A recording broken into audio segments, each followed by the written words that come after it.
Tac. Quelle heure est-il, Madame Percy? Il est 17h03, Madame Chocolat. Et on va parler de quoi? On va parler de procès, de harcèlement, de VSS, notamment sur Internet, mais pas que. On va mettre en relation deux affaires. On va parler de Stéphane Plaza, on va parler d'Ultia aussi. On va parler de ça. Alors, vous avez sûrement déjà vu passer, pardon. Il y a un mois, il y a eu enfin le verdict du procès d'Ultia, qui concerne donc le Z-Event 2022, je crois, où elle avait juste recadré Inox sur des trucs un peu sexistes qu'il faisait, et où du coup elle s'était mangé masse harcèlement et qui ne s'est jamais arrêté, jamais, jamais, jamais. C'est un des plus gros cas de cyberharcèlement de masse qu'on ait connu sur Internet français. C'est le cas le plus médiatique, c'est parti en justice, elle est vachement loin, 2021, pardon. Et le procès a eu lieu, le verdict est tombé il y a un mois, et moi ce qui m'intéresse, c'est ce qu'il en ressort, et à quoi ça sert en fait tout ça. Parce que j'ai un avis un peu nuancé dessus, qui va un peu à la contre-courant. J'ai entendu beaucoup de gens dire «Ah, c'est bien qu'il soit condamné, ça fait un marqueur fort, ça fait un symbole, comme ça les gens ils vont le voir, ils vont peut-être arrêter de recommencer». J'ai eu beaucoup de gens dire ça, y compris chez les féministes. Et moi, je suis un peu en désaccord avec ça. Je vais vous expliquer pourquoi de suite. On va déjà voir les condamnations qu'il y a eu. Donc, on parle de cyberharcèlement de masse, donc de milliers et de milliers de gens qui l'ont harcelé. Parfois chacun juste un message, parfois chacun des dizaines de messages par jour, ça dépend. 4 ans après les événements qui ont lancé un vaste cyberharcèlement contre elle, la streameuse Ultia connaît enfin le verdict. 3 personnes ont été reconnues coupables et condamnées de la prison ce mercredi 12 février. De la prison ferme pour l'un d'entre eux, avec sursis pour les deux autres. 3 personnes. Un 4e accusé était relaxé au bénéfice du doute. Ils ont condamné Ismaël A, né en 2001, à 12 mois de prison, dont 6 fermes pour menaces de mort, menaces de viol et cyberharcèlement à l'encontre de la jeune créatrice de contenu. Nathan F, né en 2003, a été condamné à 12 mois de prison avec sursis pour menaces de mort et cyberharcèlement. Nazim H, né en 1985, a été condamné à 10 mois de prison avec sursis pour injures sexistes et cyberharcèlement. Tous ont été condamnés à un stage de sensibilisation sur leur cyberharcèlement et une interdiction de contact avec Ultia. Nazim H a aussi été condamné à une obligation de soins. Ok, plusieurs trucs. Déjà, une obligation de soins, ça veut dire qu'il y a quelqu'un qui est malade. Malade reconnu par la justice. C'est précis que ça tombe sur le mec qui est malade et qui a un problème psy. Premièrement. Deuxièmement, les deux autres qui ont été condamnés déjà, Nathan F, donc 2003, c'est-à-dire qu'il a 22 ans, 12 mois de prison avec sursis. C'est lourd à 22 ans. 2001, donc 24 ans, 12 mois de prison avec sursis. 85, un peu plus vieux. Mais, en fait, moi la question que je me pose sur tous ces gens-là, c'est est-ce que ça sert vraiment à quelque chose? Ça sert vraiment à quelque chose, parce que là on a condamné 3 mecs, dont un qui avait apparemment des problèmes psy. On a condamné 3 mecs en leur faisant faire de la prison. Ils vont ressortir, je suis persuadé qu'ils recommenceront pas à harceler. Et encore, imaginons qu'ils recommenceront pas à harceler. Tous les autres, du coup, est-ce que vraiment ils sont en mode ah vas-y, on a déconné, on aurait pu prendre la prison, on va s'arrêter? Est-ce qu'ils vont recommencer? Est-ce qu'ils vont dire on avait skill le truc, c'est bon, c'est tranquille? Sur 6, ils vont pas en prison, non? Il y a 6 fermes pour Ismaël. Qu'est-ce qui va se passer? En fait. Et moi, ce dont j'ai peur, c'est que les milieux féministes, ils s'enferment dans une logique carcérale et qu'ils sont en mode vas-y, on va tryhard les procès parce que celui-là a réussi pour absolument mettre en zonze tous les gens qui nous harcèlent. Ce serait une connerie monumentale. C'est une connerie monumentale parce que pourquoi est-ce que la prison là ça a marché? C'est simplement parce que les mecs c'est des no-name et que tout le monde s'en fout. Et que du coup il n'y a pas d'enjeu à les foutre en tôle. Mais dès qu'on va aller dans les endroits, dans un cercle de gens qui ont un peu plus de pouvoir, ça va devenir un peu plus compliqué.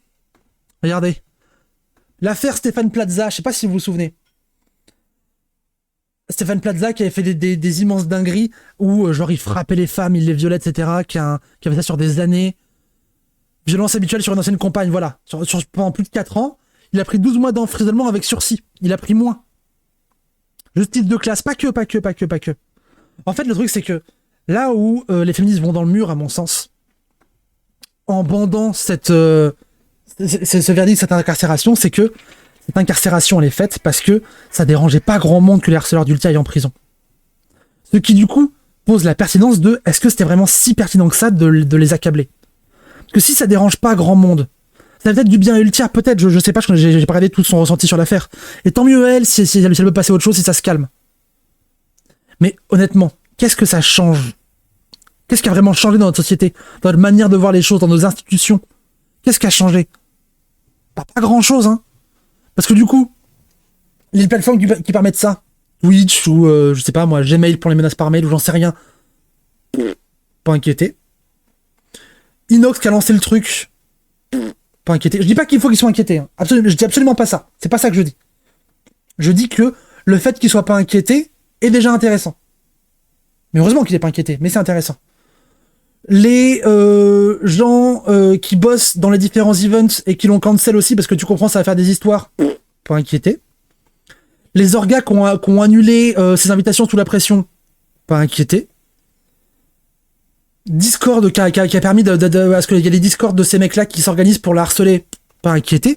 Et en fait le truc c'est que on va toujours taper sur 3 mecs, dont un avec des problèmes psy, qui sont pas là. En plus, on me dit dans le chat que il y en a un qui a pris de la prison ferme parce qu'il est pas venu il est pas venu à l'audience. Donc, sur les 3 mecs, il y en a un qui a des problèmes psy et un qui est juste pas venu.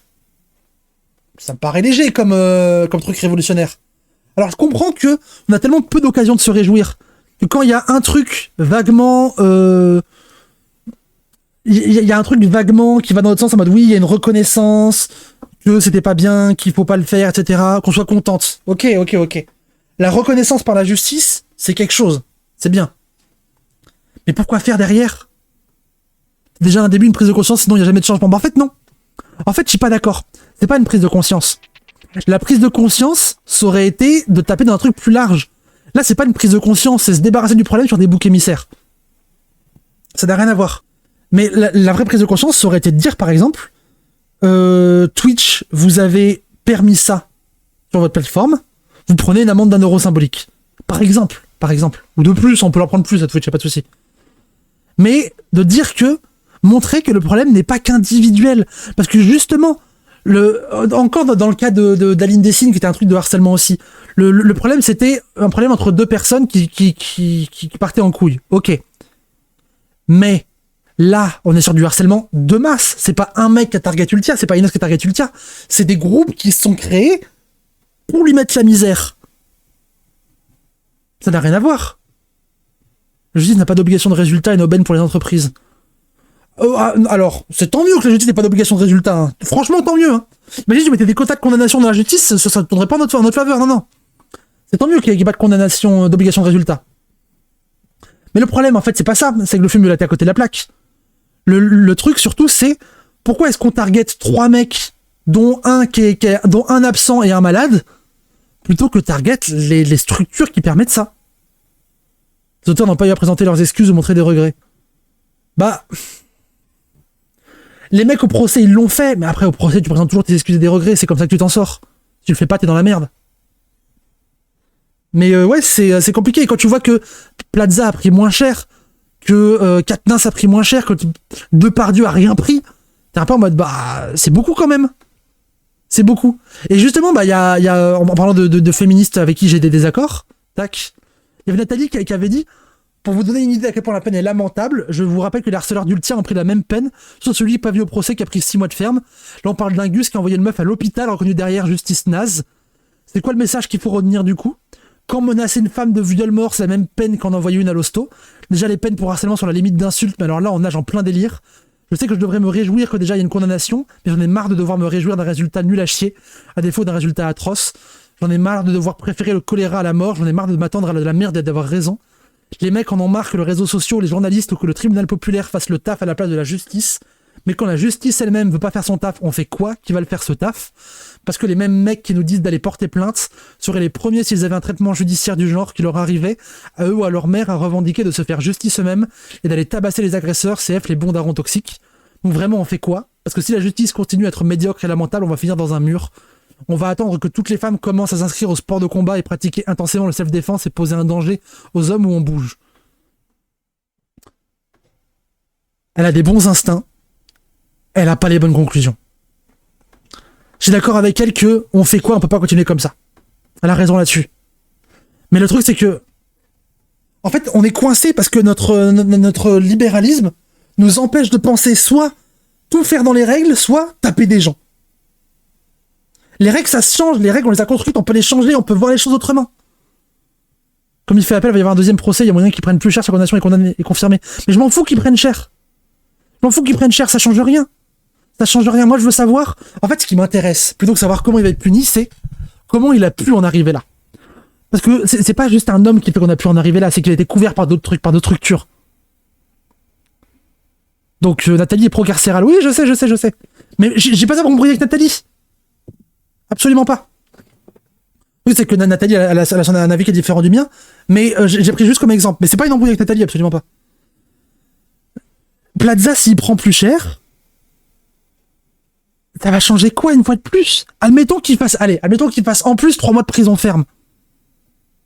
Et alors, vous pensez que les autres ils vont moins violer des meufs? Non, les autres ils vont faire un tollé, une hola, et du coup ils vont faire du lobbying pour que les gens soient moins condamnés, tout simplement. Parce que dans leur tête, l'enjeu c'est pas de violer des meufs ou pas, l'enjeu c'est de pas se faire prendre. Gardez ça en tête. Ils violeront quoi qu'il arrive. Quoi qu'il arrive, ils violeront. La question c'est est-ce qu'ils se feront prendre, et est-ce qu'on a des structures qui peuvent les empêcher ou pas? Relire Ricordo, oui, par exemple. Du coup, pour changer les règles, il faut le pouvoir, donc... Oui, mais on est d'accord qu'on est limité par nos... Mais justement, en fait Charles, c'est là où je trouve que tu prends le truc à l'envers. C'est que c'est pas parce qu'on n'a pas le pouvoir qu'on peut pas imaginer les choses. C'est qu'en fait, notre défaitisme par rapport à nos victoires nous met dans une impossibilité de penser. Il faut réfléchir comment on fait pour penser la vie, pour penser les choses, pour penser ces questions-là, même si on n'a pas encore le pouvoir, parce que sinon, quand on l'aura, on va pas savoir quoi faire, on va être paumé, et c'est ce qui s'est passé avec Mitterrand. Hein. Après, il y a aussi qu'il a trahi, mais il a déçu parce qu'il a fait un peu n'importe quoi, des trucs de droite, et du coup, la gauche a perdu ensuite pendant 50 ans. Le truc, c'est que si on attend d'avoir le pouvoir pour penser qu'est-ce qu'on fait comme truc de gauche, on va faire des trucs de droite. On va se faire baiser, quoi qu'il arrive. Donc il faut qu'on y réfléchisse dès maintenant. Il nous faut un peu d'idéalisme. Oui, idéalisme si tu veux. Y a rien de pire que le fatalisme. Oh si, y a pire. Y a pire. Mais je suis pas dans le mode... Non, vous êtes à côté. Je suis pas dans le mode idéalisme-fatalisme. Je suis dans le mode penser les choses, réfléchir les choses. À chaque fois que vous sentez qu'il y a un sujet qui est touchy, qui vous gêne, qui est en mode oula, c'est dur ça veut dire que vous n'êtes pas solide dessus et qu'il faut s'en emparer. Quand vous... par exemple, juste après, je pense que je vais faire une capsule sur... du coup, YouTube, vous l'aurez demain. Une capsule sur la meuf juive qui a menti sur l'antisémitisme dont elle a été victime. Hyper touchy, on est d'accord. Mais si c'est touchy, c'est parce que on n'est pas capable d'avoir un bon discours dessus. Tout simplement. Tout simplement. Si c'est touchy, c'est que vous n'êtes pas assez formé. Vous êtes trop court terme le chat, il y a un plan de bataille en 5D. Oui, peut-être. Moi, j'avoue, j'ai pas tout compris le plan, mais je fais confiance aux gens qui savent. Mais il faut saisir toutes les questions. Absolument toutes. Parce que la moindre question où on est fragile, ça va être utilisé comme angle pour nous tomber dessus. Donc soyez solide. Soyez solide sur la question. La prison, c'est pas une bonne chose. Pour personne, jamais. Les mesures d'éloignement, ça peut déjà avoir un peu plus de sens. Par exemple, le coup du interdire aux gens d'aller sur le chat d'Ultia. Ça, je suis en mode oui. Par exemple, ça peut être un palliatif le temps qu'on trouve autre chose, mais c'est toujours qu'un palliatif. La question, c'est comment on en est arrivé là?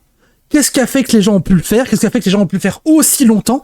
Qu'est-ce qui a fait que Ultia a été aussi seul? Et c'est sur ces trucs-là qu'il faut taper. Plutôt que de dire « Ah, c'est lui, il est méchant en prison !» Désolé, faut aller plus loin. Voilà, c'était la fin de la capsule. Dites au revoir à YouTube, le chat. Fin de la capsule. Merci YouTube, merci d'avoir regardé. N'oubliez pas bien sûr d'activer la cloche, de mettre un pouce bleu, de nous rejoindre sur Twitch, de lâcher un petit sub parce que ça fait toujours plaisir. Moi, ça m'aidera à repayer ma coupe de cheveux que j'ai fait arracher par des nazis. C'était la capsule d'hier. Si vous l'avez loupé, allez la voir. Et moi, je vous dis à demain pour une autre capsule. On parlera normalement d'antisémitisme et des mensonges de juifs qui inventent leur antisémitisme. C'est bien, ça va être pas du tout touchy comme sujet. Bisous YouTube.